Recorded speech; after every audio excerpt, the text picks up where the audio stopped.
नमस्कार, मैं हूं शिवेंद्र और आप देख रहे हैं 10 सीजी खबर। दुर्ग का वो मामला जिसने पूरे भारत में हलचल मचाई हुई थी, लोकसभा में भी जिसके बयान आए, लोकसभा में भी विरोध प्रदर्शन किया गया, वो मामला था दुर्ग में हुई 2 ननों की गिरफ्तारी का मामला। आज एक अहम सुनवाई थी और इस अहम सुनवाई में निर्णय ये आया है कि अब पक्ष को जाना पड़ेगा एनआईए में। अब ये मामले की सुनवाई होगी बिलासपुर में। बहुत अहम सुनवाई है इस विषय को लेकर। आप देख सकते हैं काफी गहमा गहमी है यहाँ पर। केवल छत्तीसगढ़ नहीं, भिलाई नहीं, केरल की मीडिया भी यहाँ पर आई हुई है और इस विषय की गूंज अब दूर तक जाने वाली है। बहुत सारी अहम बातें थी। अहम बात यह थी कि ये मामला कोर्ट ने, माननीय न्यायालय ने माना है, चूंकि ये मामला मानव तस्करी का है, इसीलिए इस मामले में डिस्ट्रिक्ट जज सुनवाई नहीं करेंगे। अब ये मामला जाएगा एनआईए कोर्ट को और बिलासपुर में सुनवाई होगी। फिलहाल यहाँ पर हमारे साथ में दोनों पक्ष के लोग भी हैं और वो हिंदूवादी संगठन के लोग भी हैं।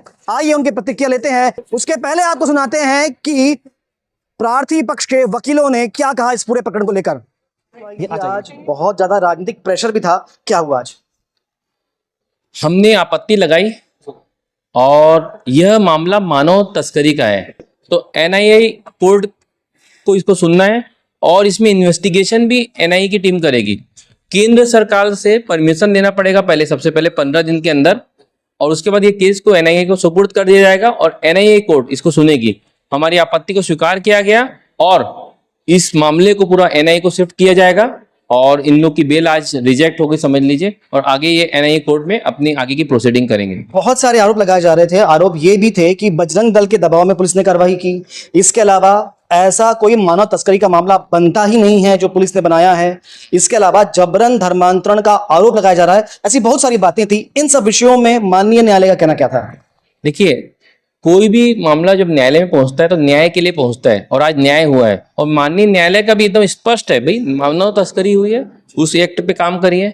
और मुझे तो ऐसा लगता है कि इसमें अभी ये तह तक जाएंगे विवेचना, जब एनआईए की टीम इसमें इन्वेस्टिगेशन करेगी तो बहुत सारे बड़े बड़े लोग इसमें इन्वॉल्व हैं जो पकड़ाएंगे और दुर्ग शहर से शुरुआत हो जाएगी। अब की धर्म परिवर्तन का राह आसान नहीं है। हमारी छत्तीसगढ़ के हमारे जनजातियों के बालक बालिकाओं को बरगलाना आसान नहीं है। इस केस में अब आगे क्या देखते हैं? बिलासपुर एनआईए आगे क्या क्या होने वाला है? इस केस में आगे एनआईए इन्वेस्टिगेशन करेगी और इन्वेस्टिगेशन में आप लोग देखिएगा कोई ना कोई बड़ा इसमें गिरोह पकड़ाएगा और हो सकता है इनके इन्वेस्टिगेशन में इनके पास फंडिंग कहाँ से आती है, फॉरेन फंडिंग है कि नहीं, ये सब चीज समझ आएगा। पर ये सब पार्ट इन्वेस्टिगेशन का है। आगे आप अपने को थोड़ा सा समय देना पड़ेगा इन्वेस्टिगेशन में और जरूर बहुत अच्छा रिजल्ट आने वाला है। सर, क्या मानते हैं कितना अहम है आज का ये फैसला इस पूरे प्रकरण में? बहुत अहम है, क्योंकि धर्मांतरण मतांतरण छत्तीसगढ़ में बहुत तेजी से फैल रहा है। ये जो जिस तरह से आज कोर्ट ने फैसला दिया है या दे रहे हैं कि यह एनआईए का मामला है और एनआईए को सुनना चाहिए, तो ये बहुत बड़ा झटका है मतांतरण और धर्मांतरण कराने वालों के लिए। इसमें रोक लगेगी, रोक लगना भी चाहिए। वैसे हमारी तरफ से तो सभी धर्म संप्रदायों की तरफ से तो बहुत दबाव बनाया गया है कि इस तरह की कार्रवाई ना हो और शासन को भी यह बताया गया है कि भाई जल्द से जल्द कानून लाए। सर, परिचय। गोपाल कृष्ण शर्मा, एडवोकेट। मेरा नाम आशीष शर्मा, एडवोकेट है। बोले सुदीप जी हमारे साथ इस पूरे प्रकरण को स्टार्टिंग से देख रहे थे। सुदीप जी, कितना सुखद अनुभव कर रहे हैं इस निर्णय को देखकर? ये अनुभव नहीं कर रहा हूँ, मतलब आज वो जो बच्चियां पकड़ाई थी जिसके तहत हम लोग स्टेशन से लेके उनको बचाने का हमने पूरा प्रयास किया। आज न्यायालय में भी इसी संदर्भ में आए थे।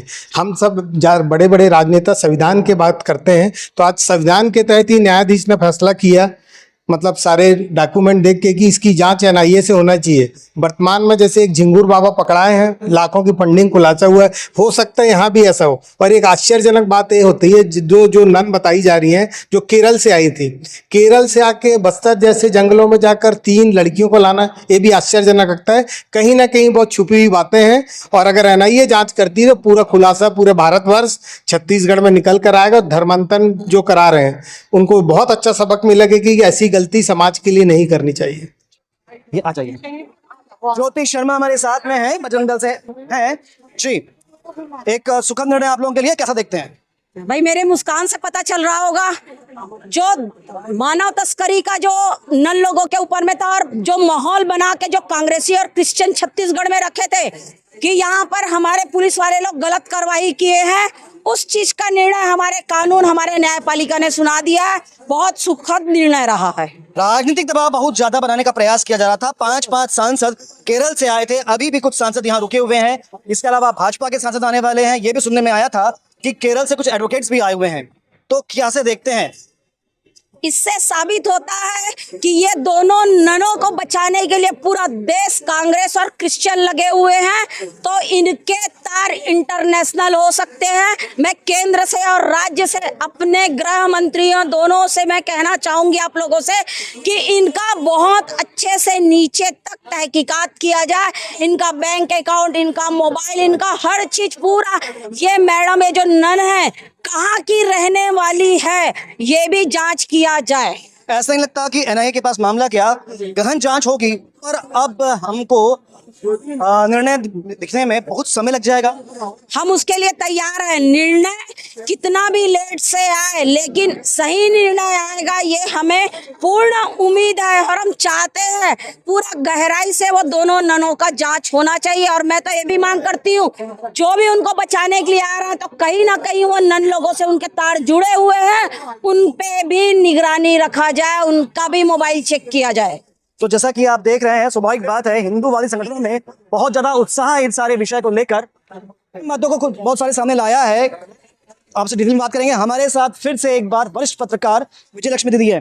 दीदी, कल भी हमने चर्चा की थी, फिर आज चर्चा, कैसे देख रहे हैं इस निर्णय को? जिस तरह से बजरंगियों में अभी खुशी का माहौल है, इन लोगों का कहना है कि धर्म की जीत हुई है। और जिस तरह से अभी यहाँ पर खारिज हुआ पूरे मामला, और ये जो है ऊपर जाने के लिए, ऊपर कोर्ट में जाने के लिए बात किए हैं, तो इससे इन लोगों को ये लग रहा है कि न्याय मिला है। लेकिन अभी ये जो प्रोसीजर है अभी ऐसे ही रुकने वाला नहीं है। ये जो प्रक्रिया है ये आगे भी चलने वाली है। तब आप कह रहे हैं दिल्ली दूर है? हाँ, दिल्ली अभी दूर है, लेकिन जितना डिले होगा परेशानी उतना ही रहेगा, क्योंकि आप जो सुनवाई पक्ष वाले हैं उनको जो है बिलासपुर जाना पड़ेगा। और जो है जब तक इस पर कार्रवाई सही ढंग से नहीं होगा। बहरहाल पूरे बजरंग दल के कार्यकर्ता बहुत खुश हैं। खुश हैं, आप देख सकते हैं पीछे खुशी मना रहे हैं। आइए उनसे बात करते हैं। एक बार फिर हमारे साथ में प्रिंस है। प्रिंस, फिर से बता रहा हूं आपको, ये वही युवक है जिसकी निगरानी से, जिसकी सतर्कता से ये मामला सामने आया। प्रिंस, कैसे देखते हो आज के इस डिसीजन को? आज का डिसीजन देख के ऐसा लग रहा है कि हिंदू जाग गया है। ठीक है, इससे ज्यादा मैं कुछ नहीं बोलूंगा। चलिए, खुशी जाहिर कर रहे हैं, कम शब्दों में अपनी खुशी को जाहिर कर रहे हैं प्रिंस, और लोगों से बात करते हैं। निश्चित सुखद आपके लिए एक खबर है ये। आज जमानत याचिका खारिज हो गई है, कोर्ट अब मामला चला गया बिलासपुर हाई कोर्ट। एनआईए का गठन किया जाएगा, अब उसमें जांच होगी। बट लड़ाई लंबी हो गई है और अभी दिल्ली दूर हो गई है, क्या कहेंगे? बिल्कुल, अब लड़ाई तो लंबी हुई है लेकिन सनातन समाज पूरा हमारे साथ खड़ा है। बहुत खुशी हो रही है मुझे देख के कि आज स्वतः ही सनातन समाज हमारे साथ आकर के कोर्ट में खड़ा है, हमारा साथ दे रहा है। और मुझे विश्वास है कि इस लड़ाई को हम जीतेंगे आगे भी, और जहाँ तक ये जाएंगे मिशनरी, हम वहाँ तक जाने के लिए ताकत लगा कर रखे हुए हैं। क्या बात मानते हैं? बहुत सारे आरोप लग रहे थे, आप सोच सकते हैं 5 सांसदों का आना, दुरुक के इस विषय के लिए राहुल गांधी का बोलना, प्रियंका गांधी का बोलना, संसद के बाहर में प्रदर्शन होना, कितना बड़ा यह मामला था? बहुत बड़ा मामला था, और ये कांग्रेस का चेहरा चरित्र उजागर भी हो गया है। समाज को मालूम चल गया कि हिंदू विरोधी लोग हैं ये लोग करके। आप मान के चलिए कि ये लाख सर पटक ले, लेकिन कोर्ट तो अपना काम करके रहेगा, ये आज कोर्ट ने बता दिया। जय जय श्री राम। जय श्री राम। तो न्याय मिला है, ऐसा कहना है, और ये कहना है कि कांग्रेस का चेहरा उजागर हुआ है इस प्रकरण के पीछे। अब बात करते हैं इस पूरे प्रकरण के प्रार्थी रवि से। रवि हमारे साथ में प्रार्थी हैं। रवि, निश्चित सुखद अनुभव हो रहा है, कैसे देखते हैं निर्णय को? बहुत खुशी की बात है, सभी हिंदू समाज के लिए बहुत खुशी और हर्ष उल्लास की बात है। सभी नेताओं को भी मेरी ओर से बधाई हो। वो जो नहीं चाह रहे थे कि इनका जमानत हो जाएगा, वो सोचे कि 5 सांसद आके यहाँ दबाव बनाएंगे और दबाव बना के यहाँ के जज द्वारा उनको जमानत दिया जाएगा। लेकिन जज ने पूरी बुद्धि से इस्तेमाल करते हुए उन्होंने तत्काल प्रभाव में उसको खारिज कर दिया। खारिज करने के बाद उस केस को एनआईए की रिपोर्ट 15 दिनों के अंदर दिल्ली से आएगी। उसके बाद उस पर जाँच का विषय होगा, उसके बाद उसको हाई कोर्ट लगाया जाएगा उस केस को। पूरा प्रकरण ठीक है, पर कहीं ना कहीं एक राजनीतिक पार्टी का चेहरा उजागर हुआ है। इस मामले को जहां पर न्याय की मांग करनी चाहिए थी, उस राजनीतिक पार्टी ने इस विषय को खींच के लोकसभा के सदन तक ले गए, बयान आ रहे थे। क्या सोचते हैं? ये हमारे भी बड़े नेताओं को देखने का विषय है। जैसे देश के प्रधानमंत्री मोदी जी, गृह मंत्री अमित शाह, अपने छत्तीसगढ़ के मुख्यमंत्री माननीय विष्णुदेव साय जी, माननीय गृह मंत्री शर्मा जी, इन सभी से निवेदन है मेरा, जैसे विपक्ष के बड़े 5 सांसद नेता आते हैं कोर्ट में जो दुरुक शहर का माहौल खराब करने की कोशिश करते हैं, ऐसे लोगों को तो पहली बार छत्तीसगढ़ में एंट्री देनी ही नहीं चाहिए थी, रोक देना था। क्योंकि ये देख लो, एक लोकसभा विपक्ष के बड़े नेता आते हैं और खुल के मतलब क्रिश्चियन समुदाय के समर्थन में उतरते हैं। इनकी राजनीतिक शक्ल इससे साफ होता है कि ये सिर्फ 2 समुदाय की राजनीति ही करते हैं।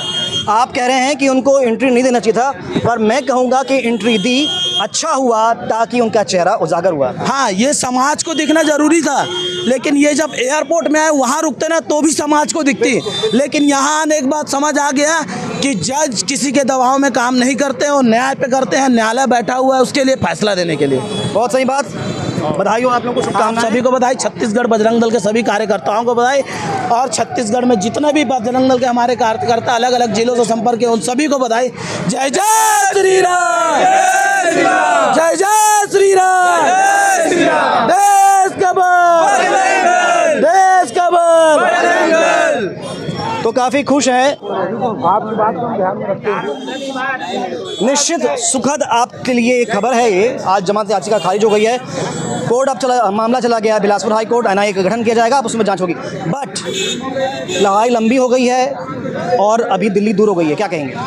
बिल्कुल, अब लड़ाई तो लंबी हुई है, लेकिन सनातन समाज पूरा हमारे साथ खड़ा है। बहुत खुशी हो रही है मुझे देख के कि आज स्वतः ही सनातन समाज हमारे साथ आकर के कोर्ट में खड़ा है, हमारा साथ दे रहा है, और मुझे विश्वास है कि इस लड़ाई को हम जीतेंगे आगे भी, और जहाँ तक ये जाएंगे मिशनरी, हम वहाँ तक जाने के लिए ताकत लगा कर रखे हुए हैं।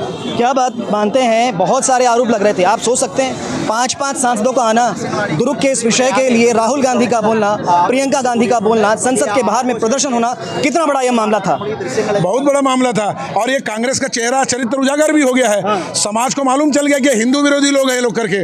अब मान के चलिए कि ये लाख सर पटक ले, लेकिन कोर्ट तो अपना काम करके रहेगा, ये आज कोर्ट ने बता दिया। जय जय श्री राम, जय श्री राम। तो न्याय मिला है, ऐसा कहना है, और ये कहना है कि कांग्रेस का चेहरा उजागर हुआ है इस प्रकरण के पीछे। अब बात करते हैं इस पूरे प्रकरण के प्रार्थी रवि से।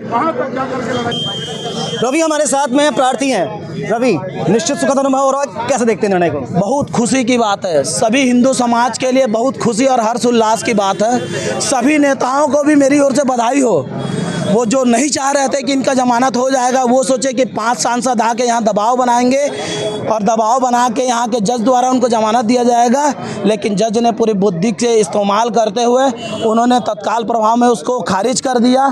खारिज करने के बाद उस केस को एनआईए की रिपोर्ट 15 दिनों के अंदर दिल्ली से आएगी, उसके बाद उस पर जांच का विषय होगा, उसके बाद उसको हाई कोर्ट लगाया जाएगा उस केस को।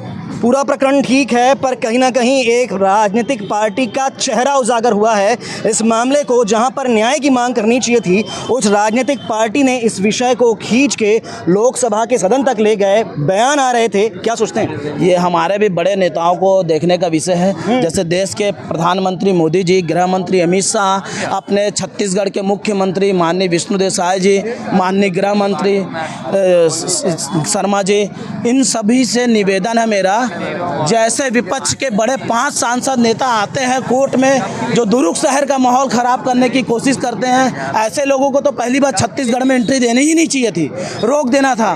क्योंकि ये देख लो, एक लोकसभा विपक्ष के बड़े नेता आते हैं और खुल के मतलब क्रिश्चियन समुदाय के समर्थन में उतरते हैं। इनकी राजनीतिक शक्ल इससे साफ होता है कि ये सिर्फ 2 समुदाय की राजनीति ही करते हैं। आप कह रहे हैं कि उनको एंट्री नहीं देना चाहिए था, पर मैं कहूँगा कि एंट्री दी, अच्छा हुआ, ताकि उनका चेहरा उजागर हुआ। हाँ, ये समाज को दिखना जरूरी था, लेकिन ये जब एयरपोर्ट में आए वहाँ रुकते ना तो भी समाज को दिखती, लेकिन यहाँ आने के बाद समझ आ गया कि जज किसी के दबाव में काम नहीं करते और न्याय पे करते हैं। न्यायालय बैठा हुआ है उसके लिए फैसला देने के लिए। बहुत सही बात, बधाई हो आप लोगों को, आप शुभकामनाएं। सभी को बधाई, छत्तीसगढ़ बजरंग दल के सभी कार्यकर्ताओं को बधाई, और छत्तीसगढ़ में जितने भी बजरंग दल के हमारे कार्यकर्ता अलग अलग जिलों से संपर्क है उन सभी को बधाई। जय जय श्री राम, जय जय श्री राम, देश का बल, देश का बल। तो काफ़ी खुश है और कहीं ना कहीं चेहरा उजागर हुआ है एक पार्टी विशेष का कि किस प्रकार की वो कुचक्र रच रहे थे, किस प्रकार का प्रयास कर रहे थे इस केस को भटकाने के लिए। इसको भैया बस एक खत्म कर देता हूँ। इस विषय में जो भी अपडेट होगा आप तक पहुंचाएंगे। खबरों के लिए बने रहें द सिटी खबर के साथ। धन्यवाद। और कहीं ना कहीं चेहरा उजागर हुआ है एक पार्टी विशेष का कि किस प्रकार की वो कुचक्र रच रहे थे, किस प्रकार का प्रयास कर रहे थे इस केस को भटकाने के लिए। इसको भैया बस एक खत्म कर देता हूँ। इस विषय में जो भी अपडेट होगा आप तक पहुंचाएंगे। खबरों के लिए बने रहें द सिटी खबर के साथ। धन्यवाद।